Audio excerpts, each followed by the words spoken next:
Hey everyone, welcome back to another episode of Crafting for Profit, the podcast that helps creative entrepreneurs turn their passion into a thriving business.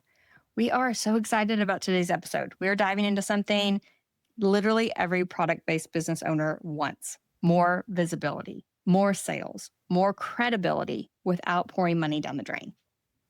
So today we are joined by Gloria Chou from Gloria Chou PR.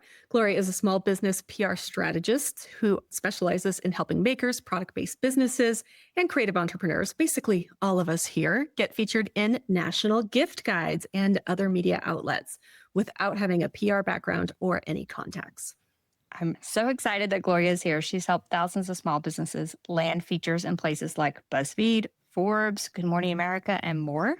And if that sounds good to you, she is breaking down her exact strategies today for getting your products into gift guides and building real momentum using organic PR. So, as always, this episode has been pre-recorded, but if you're watching the live premiere with us on YouTube, we are over in the chat answering your comments.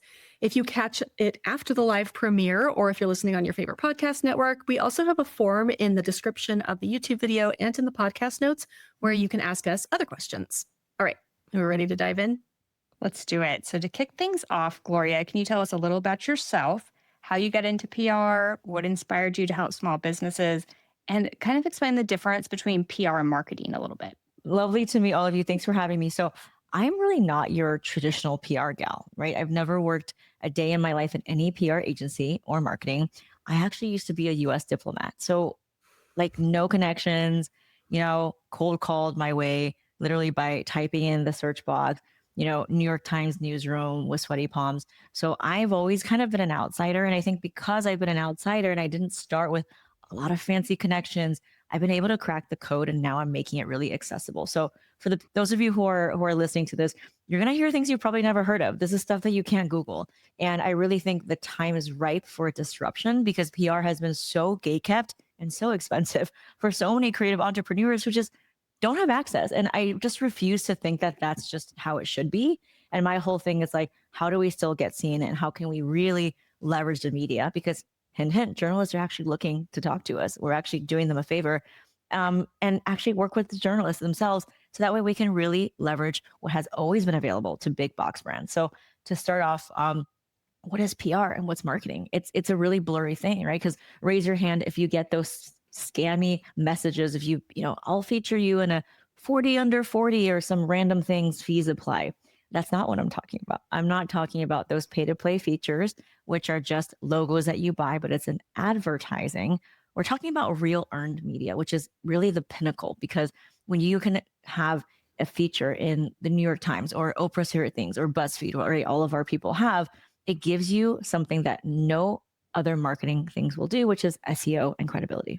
And so I always say that marketing is you talking about yourself, but PR is your industry talking about you. And how do we compete with big box brands? How do we get our Etsy shop to be really legitimate is through these PR features. And people are looking for products to feature. Journalists are not looking at how many followers you have. They're just simply trying to create stories. And we actually depend on journalists to discover fresh indie brands and not just give us the same old big box brands. So it absolutely is a fact that they want to feature you. You just have to know how to get in front of them. And so today we're going to talk about the very easy ways that you can find and connect with journalists and get featured, even if you don't really have a great following. A lot of people have tiny followings, and even if you just got started. Awesome. I think this is really great for our audience because we have a lot of really incredible makers, but a lot of people who just are struggling to grow on social media and, all of these things, which to be honest is very difficult. So being able to reach out to different avenues that are not necessarily based on the numbers that you have, I think everybody's going to relate to that a lot. This is also perfect when your marketing budget is literally zero, where a lot of our people start out at. So I do think this is a valid topic for every single, no matter if you are just starting out, like you just made your first sale, or if you are selling regularly. Yeah. And especially with tariffs, right? Like small businesses are really under a lot of crunch. And I think what this does is if you can really leverage PR and believe that you can, because a lot of it is mindset. It's just years and decades of the industry saying, well, we cannot do this ourselves. And if you just kind of reject that and say, well, people are looking for these products, I'm just putting it in front of them, you're going to realize like there's a whole ocean of opportunities for me to get featured, not just Q4, not just holidays, but there's gifts for bridal, there's personalized gifts, there's gifts for him, gifts for grandpa, gifts for foodies. And you start to be like, oh my gosh, I can just have one product, but the media is available for me all year round. It's not a one and done. You can get featured over and over and over again. Awesome. So you talk about how organic PR can help makers grow faster and in a more sustainable way than paid ads or influencer marketing. Can you walk us through why that is? Yeah. So when I talk about, as a CEO, we're all busy, honey. We are wearing all the hats. So we always have to ask ourselves, how can I work smarter and not harder? How can I take my 1 hour of time or one piece of content and make it go the extra mile? And the answer is PR, because your Instagram expires after 24 hours. We know the algorithm is not showing our content to a lot of people. Ads, you can easily spend $3,000 a month in ads and get very little return. So what's going to give you that SEO is PR. What's going to give you that credibility is PR. And also think about the buying intent. The buying intent of someone who's watching your reels may or may not ever buy from you. You could go viral and maybe those people will never buy from you. But if I'm clicking on, let's say, if you make a piece of jewelry and it's like best Mother's Day personalized jewelry for, the pickleball loving mom, if I'm clicking on that article and reading it, my buying intent is probably 100 times higher, because why would I click on that article? You know what I mean? So there's not another activity in your business that simultaneously checks all of those boxes. The beautiful thing about PR is that you can take one press feature and you can turn that into an ad. You can take one gift guide feature and turn that into a blog or a social media content. But I don't ever want you to just keep spinning your wheel just on social, because of the reach and the lack of SEO and credibility. I'm going to add here that I worked with an SEO guy last year, and he had me on my website to go in and link everywhere I had ever been featured. Yes. On my About Me page, to get that SEO juice going both ways, right? So yes, Good Housekeeping is including me in a gift guide online, but I should also be linking back to Good Housekeeping to the article, saying and it basically tells Google that yes, I am the person that they are talking about in this article, and it can really help with all of that SEO in a way that, like you were saying, other things can't. Plus, it just gives you that clout when people come to your website that you are in fact a real person. I feel like we're all scared these days that this thing we're clicking on is going to be a scam, and should I really input my credit card information? But when you see that the person is featured on all these places, you're like, oh, this is a legitimate person. And yes, I should definitely purchase from them, instead of going, I feel like people, they're like, is it a scam? Maybe I'll go to Amazon and see if there's something similar, instead of purchasing from that small business owner. So getting that clout, I feel like, will build your business just from the clout aspect. Yeah. And you're getting that third-party stamp of approval from that publication, right? So it's definitely not a scam. And it's the best way to also beat out your competitors, because we've had so many really small independent makers be featured in a gift guide of 10 different products, some of them with multi-million-dollar big brands. And it's really the diversity of products that journalists are looking for. Again, people are tired of the same. They don't want the same 10 brands. And so you're doing them a favor by giving them a different option. So we've talked about gift guides a little bit, but let's dive a little bit deeper into those, because they're a big opportunity for makers, especially the holidays are coming up, y'all. Don't sleep on this. So a lot of people don't know how gift guides work. So can you explain what they are and why they matter for small product-based businesses? Yeah. And again, a lot of this hasn't been made accessible because the PR industry wants to monetize on us, right? But the journalists are writing a crazy amount of gift guides. It's not just Q4.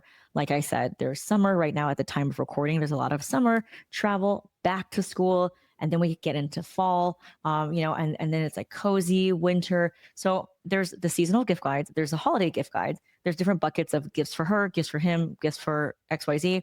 And then there's also just general products that are perfect for the season or the consumer taste we're in. So for example, Taylor Swift just had her tour, right? And so there was a lot of sparkly, pink, girl power. So think about how your store, your Etsy store, or what you're crafting could be perfect for that moment. It could be a pop culture thing. It could be Beyonce's Cowboy Carter. It could be a Pantone color of the year. There are so many ways that you can tie it to relevance. And there is arguably not a better time to do PR, because now with free tools like perplexity.ai, it's definitely a better Google search, everybody. It's my go-to for information gathering. It tells you what people are looking for. So just today, I worked with one of the founders, and she makes, home decor items, and you just put into Perplexity. It's free, by the way. And you can say, I am a founder. I create XYZ. Here's my website. can you tie some of my best-selling items to this year's most viral trends, insights, and what customers are wanting? Boom. Within 1 second, it'll give you a table comparing all of the different trends. And then you can decide out of all those 10 trends, what are the ones that connect with your product? And you can keep prompting it. And then you pretty much have like an almost finished pitch that's data backed, that's relevant. And you don't have to keep, looking at a blank screen guessing, well, is the journalist going to care about it? Because it's telling you here is actually the most searched term on Etsy, or here's what this data point. So it's really substantiating what you're saying with hard facts. That is very cool. I'm really excited to talk a little bit more about the other different tools that you use, because I think that staring at a blank screen is very difficult in just any part of our business. And I wouldn't know where to start to get into gift guides. So knowing that there's kind of a pre-built solution is really great. Yeah. All right. I guess we can talk about some of those tools. So for crafters who don't know any journalists, that's me, how do they find the right people to pitch to? Like other than perplexity.ai, what are some tools and websites that you're using? Yeah. So boiling down again, as a PR outsider and having made this accessible, getting featured is just really two things, right? It's writing a relevant pitch and sending it to the right person. And if you can put the two and two together, you can just create a system of repeatable, consistent results in your business. So let's talk about the first part, is writing a relevant pitch. Notice how I didn't say write a newsworthy pitch, because I don't believe that there's inherently something that's more newsworthy or not. I've written pitches for toilet paper and also medical devices. So there's no such thing as newsworthy, but there is such thing as relevance. And the perplexity definitely helps you with the relevance. And in terms of like sending it out to the right person, there's a couple free tools. You can find out who is a writer that's going to write about you. It's not going to be the editor at Vogue, right? It's going to be the person covering that beat. And oftentimes it's the shopping or commerce writer. So if you see on Instagram or LinkedIn shopping/commerce, it means that they are a writer who's in the position of recommending products to their people.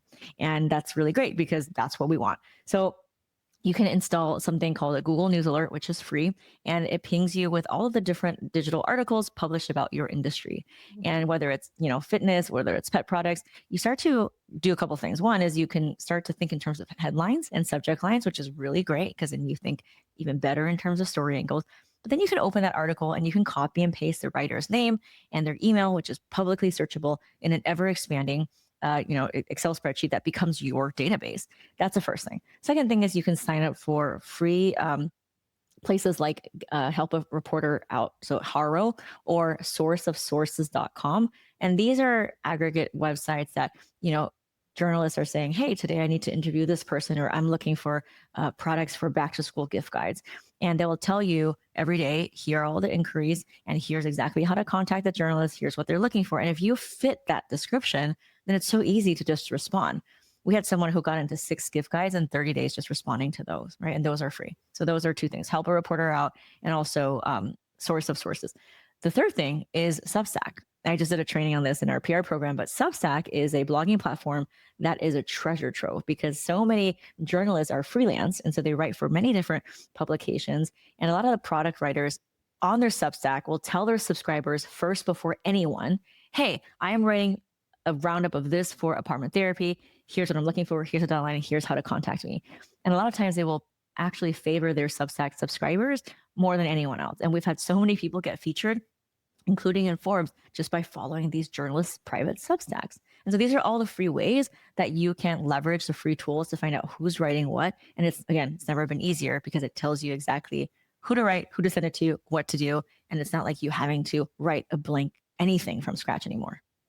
This is probably going to date my age, but I remember when I was looking for like journalists back in the day when I thought I might go into journalism, I remember there were like giant books that you had to go to like the library and like look through to get the person's like actual contact information before the internet was like really a thing. And it was just like so much work to get like, I need this PR contact or I need this person, and I did this. I can literally not remember why, but I remember going to the library and just like looking through these books to try and figure out these certain contacts for certain companies or writers that I needed. And I mean, compared to that, like just being able to find somebody's publicly searchable email address is 1,000% easier. Yeah. And if you can do that in mass, like if you can do that 10, 20, 30, like it's a volumes game. And then it becomes so much easier. And I just want to note, I'll list all these websites in the podcast notes as well as the YouTube description for you all, because I feel like that this information is blowing my mind right now. I didn't know, I knew about Help a Reporter Out. I did not know Perplexity has me, like the ideas are spinning in my head. Yeah. So you could put your stuff in there and find out what trending topics are related to it, and even use those in your descriptions on Etsy so that it comes up for that in Etsy. So it just has me like spinning that everyone needs to know about these. Yeah, exactly. One of the biggest objections is like, well, I'm too close to my products, right? I don't know what's trending. Well, you have no excuse. So, we have someone who makes, leather accessories. So she makes like wallets and purses. And when we put into Perplexity, we actually found that one of the top 10 trends was bag charms. And she does sell a bag charm. And so instead of pitching, a wallet or something, we ended up focusing that pitch on a trend of this year, which is bag charms. I think that's a great idea. Corey and I just literally yesterday or the day before were having a conversation about charms.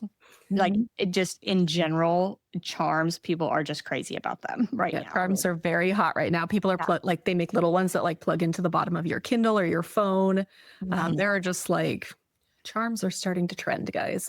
Yeah. So you have no excuse not to start this, because the longer you wait, I always say everything you want is on the other side of the send button, right? And so what is the upside of me sending it? Is I could get featured, I could get more sales. Like, what's the downside? Maybe a momentary sting if they don't respond.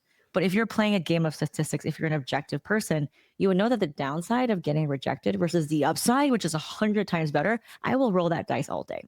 And so I think this is such a low pressure way to get such a great ROI for your effort that like, just start. You have all these free tools. You have AI to help you. There's really no reason not to start. All right. So we're going to do a quick commercial break here. And this is my ebook. So if you're looking to sell your crafts, obviously you're here to listen to this PR conversation.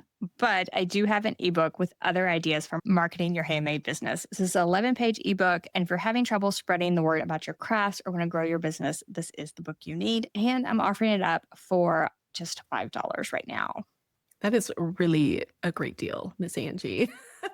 So this ebook of Angie's contains all sorts of tips and tricks. We've got narrowing down your target audience, branding your business, video promotion, getting referrals, starting small, changing and pivoting, tracking marketing effectiveness, all of these things that I think when we first get started in a small business, if you're just like, I have these great products, but what do I do with them? I think this is a great ebook that Angie has. So head to link.craftingcamps.com/marketing and use code CFP to get it for $5 now. All right, so let's continue on with our questions. So Gloria, what do you think makes a pitch stand out to a journalist? And can you share some examples of great pitch topics and maybe some things to avoid? Totally. So I have a framework called the CPR method from just pitching thousands of times and throwing spaghetti on the wall as a PR outsider. Again, I never had any contacts. I never worked at an agency. And I found that what worked really well to get a journalist to respond is that it usually had these three elements. So C is credibility or just confidence in general. You're not coming from a place of begging. You're just basically being very objective and saying, hey, I know that this is what people are looking for this season. I'm simply giving you an option, right? Giving you a solution. So that's the credibility part. P stands for point of view and R stands for relevance. So when I'm looking at a pitch, and by the way, in my free PR masterclass, I give you a screenshot of what this looks like, and you can watch it at gloriachoupr.com, gloriachoupr.com/masterclass. It's free. You want to start off with the subject line. So the subject line is what gets them to open. And the subject line should be very specific. It should not be like, hey, Nicole, here's your $20 off coupon code, right? No, it's,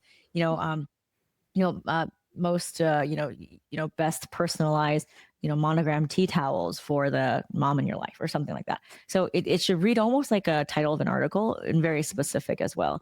And then when you start the email, you want to go right away into relevance, which is the R in CPR, because what is news if it's not relevant, right? So that's when you talk about what people are looking for as we head into this season, as people are looking for XYZ. I want to show you a little bit about why my XYZ product is perfect for people this season.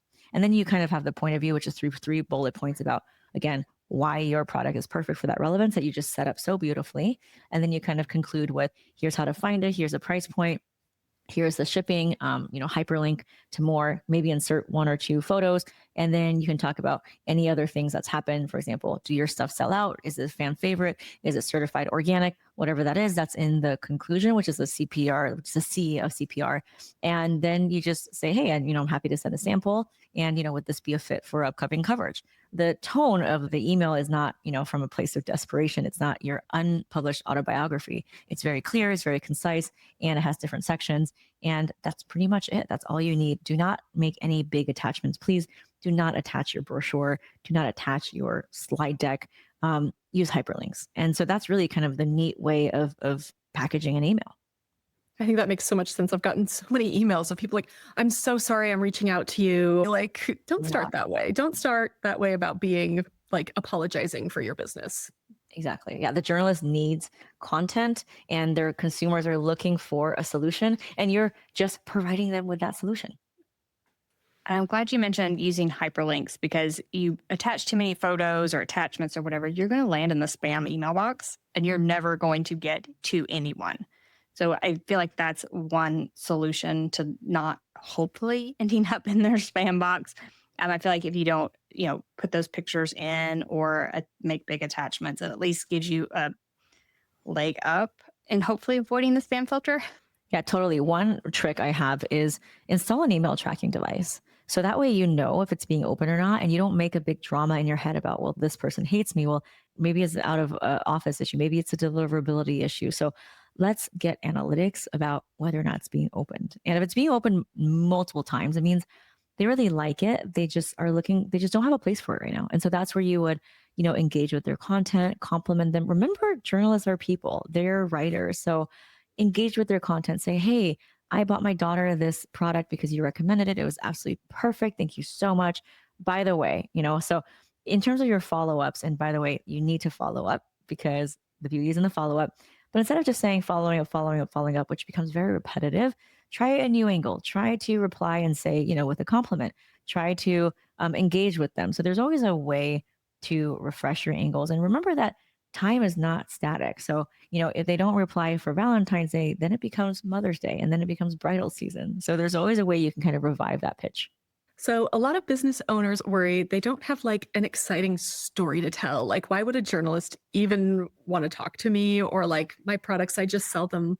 They're just little products. Like, I think we have a lot of times with our audience, and especially, even with me, I'm just like, they're just the little thing I do on the side. It doesn't feel like newsworthy.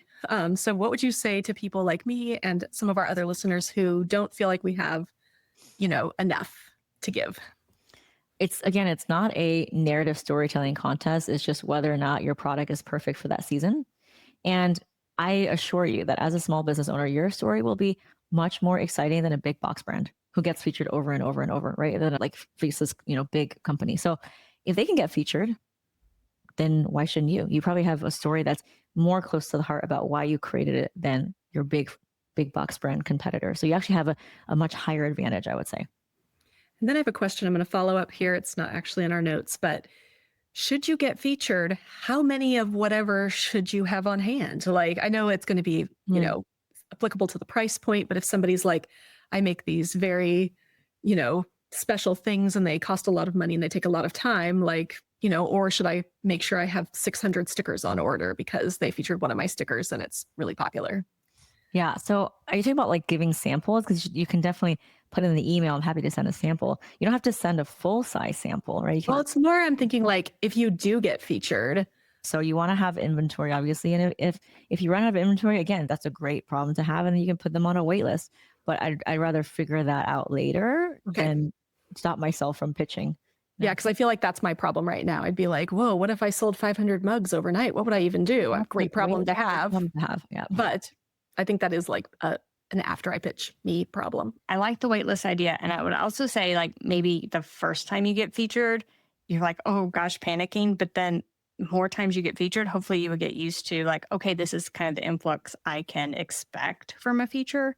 And maybe that would kind of train yourself to, be able to keep that much on hand. I don't know. Usually if it's like a TV, like, yes, you'll get a lot, but like if it's like digital feature, it could be a slow burn, right? Or it could be not. 500 is a lot. So, I mean, if you get on like Good Morning America, we've had people get on, they'll make sure before you get on TV what the requirements are. So that already will have been taken care of usually. Yeah. That's really helpful to know too, because that's not something I would have known. I figured I would just call into Good Morning America or go on up Good Morning America, and then I would be screwed and working, every night for the next month to try and get all my orders out. But obviously, Again, great problem to have.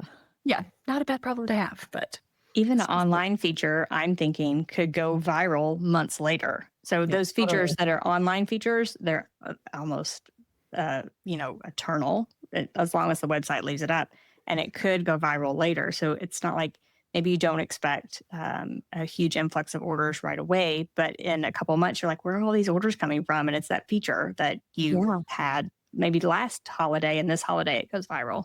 Yeah, it's a compounding effect of SEO. We had someone who makes swimwear, and she stopped all social media and ads, and she's just writing on her SEO, and she just focuses on that. But she's been building on it for a long time, right? She got an Oprah's Favorite Things and Cosmo and Vogue and Elle. So it's something you have to start, but it is a compounding activity, unlike social media and ads, where if you stop doing it, then kind of everything comes to a screeching halt.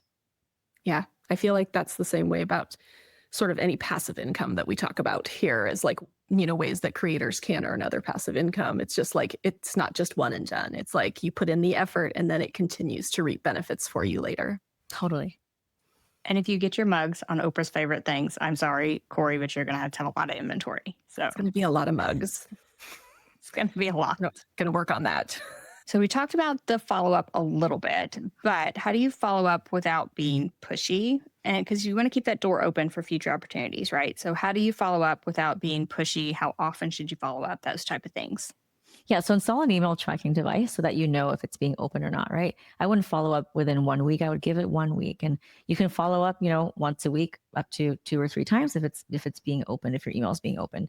And the best way to follow up is to give a compliment. Like, hey, I love the article that you wrote yesterday, because remember, they're publishing articles as we're waiting. So engage with their content, give them a compliment, and they're people too. So make them feel good. Those are really the best ways. And the third one is by giving them an update. You can say, hey, since I sent this out, we're now sold out of this color. Or since this happened, our people are saying that they love this for XYZ. So there's so many new ways you can refresh the angle, from a compliment to engaging with their content to giving them an update.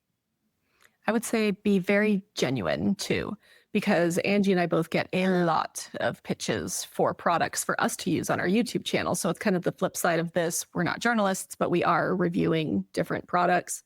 And one, people don't do research. So we get pitched stuff all the time that is completely irrelevant to what we are doing. I am not going to do a makeup tutorial on my YouTube channel. I am not going to sell snow tires on my YouTube channel. They're just like irrelevant. But then I feel like a lot of times it feels very much like a copy and paste, sort of not friendly email. It's like, hey, Corey, I read your article about blank. It was a really great article. Keep doing what you're doing, and it doesn't feel like they actually engaged with the content. Yeah. Because like I got one yesterday, it was like, wow, this was a great article. And I'm like, that article is literally irrelevant because the app I was talking about does not exist anymore. So you can say like, I learned so much, but it like literally doesn't mean anything to me because you just kind of BS'd me a little bit. So I think you need to actually put in the work to, actually follow their articles and, that sort of thing, or else it can really come off as very just form lettery. Yeah. I always say with any kind of writing, when you're trying to connect with someone from the other side, right, and you're wanting them to get a yes, when you're pitching for anything, and the two main ingredients is specificity and relevance. And so if that person was really specific about maybe a quote, and then how it related to something, you would not feel that way. You would feel like that's a great follow-up. So specificity and relevance in all types of writing, podcast pitching, wholesale pitching, gift guide pitching, those are the really two things you need to focus on is this really specific and is this really relevant? Yeah. You keep talking about using an email tracker. Do you have one that you like? So they're all, I prefer to use Gmail. So, Chrome, I found that's better than Outlook. You can just Google, like email tracking, and there's ones for low price. There's one that's more robust for a higher price. So it just depends. There's a lot of Chrome extensions you can install. It's all pretty easy. Okay. And I was going to say that a lot of the advice that you talked about, how to write the email, the follow-up, et cetera, could apply to pitching a podcast, pitching an influencer, So it could apply to pitching other places, not just, the people that are going on Good Morning America or Better Homes and Gardens, but you can also use Totally. these same tips for other places. Yeah, wholesaling as well, like you mentioned. We had an episode on wholesaling, and that's a great tips there. Yeah, it's just a way to get that person on the other side who maybe doesn't know you to say yes, because you're giving them a value-based conversation and you're not just being like making it all about me, me, me, me. If you do have a full product catalog, would you include the link like maybe at the bottom of your email saying like, hey, this is a relevant thing that's coming up and it's very trendy. If you'd like to see what else I have, here's my catalog. Yeah. So you can, in the pitch, maybe talk about 1 to 3 items max. But if you have a lot of them, they're probably not all going to be relevant. And so do the work for the journalists instead of having them sift through all of it. Just pick out the ones that are most relevant. And sure, you can hyperlink to the rest of them. But again, answer the question, are you making it easy for the journalist? All right. So, Gloria, before we wrap up, we'd love for you to share more. You mentioned it one time about your PR starter pack. I know it's specifically for makers and small business owners, and it doesn't require any media experience. So, can you tell listeners how it works and who it's for? Oh, thank you. Yeah. So it's really about creating access to the media. So what we do is we give you, again, a media database of over 100,000 journalists and podcasters across 125 categories, including gifts, personalized, handmade, artisan, Etsy, gifts for her, gifts for him, like any writer, right? So that's what you have. And then remember, we have all these daily PR opportunities that we are spending hours sifting through: Substack, LinkedIn, which is what I told you. We do the work for you so that you don't have to spend hours doing that. And so we pick out the best ones for product, and then we put it in a syndicate feed. And a lot of people just get featured right away, just replying to those and never actually writing a pitch from scratch. But if you want to, we have all the pitch templates. I show you how to do it with Perplexity, and I'm in the group every single day. This is not a, revolving door of like random people coming in. I know your name. I'm in there every single day. You're not talking to another coach. You're talking directly to me. And I actually bring in journalists who write gift guides for BuzzFeed, Refinery, for Forbes to meet you. And these are people who I have cultivated relationships with year long, who love covering small businesses, who love elevating indie brands. And so from all of those aspects, I am creating finally access to the media in a way that no one has for small businesses. It is so affordable. It's so accessible. A lot of people have spent more than that on ads within 1 month, but you can get started for just $175 biweekly. And I give you 6 months of real deep on-demand support. So you can find that PR starter pack by going to link.craftingcamps.com/PR. Very simple URL for us today. And you can get started. I might be going there after we finish recording this podcast. Yeah, I'm kind of excited about it myself. Okay, so I feel like getting into gift guides is now doable for our listeners. So if you have felt overwhelmed by the idea of pitching yourself to these outlets, hopefully this episode helped you. And then Gloria, I want to thank you so much for joining us today. I'm so glad it finally worked out. We rescheduled this a million times for the listeners. I was like, I think it's going to work today. And I was so excited because I've been wanting to talk about this topic. And I think even though we can do this year round, I think coming up into the holidays, this is like prime opportunity for people to really wet their chops. Is that a phrase? Totally. Yeah. Thank you so much for having me. If you are listening and you want to learn even more about how to use PR to grow your business, definitely check out Gloria's PR Starter Pack. We'll drop the link in the YouTube description and the show notes so you can learn more. And as always, thank you to our amazing listeners for tuning into Crafting for Profit. If you found this episode helpful, be sure to leave a review, rate our podcast, leave us a love note. We love to read those. And if you think that a friend would enjoy this episode, be sure to send that to them right now and subscribe so you don't miss any upcoming episodes. Happy crafting, everyone.